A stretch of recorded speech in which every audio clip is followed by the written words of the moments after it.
kwento mo na galing sa dalawang taong nagmamahalan ng tunay. Ang kalayan sa asato at kahit parang pagkakataon ay nagkakantado dahil magkalayo. Uli ng buhay at estado ng buhay nilado na di nalalayo sa marami.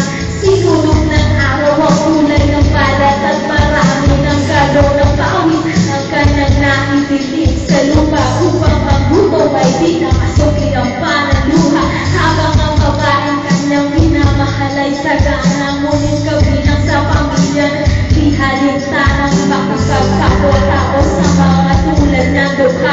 Kayo pa may patuloy ang pagmamahal na pinunla.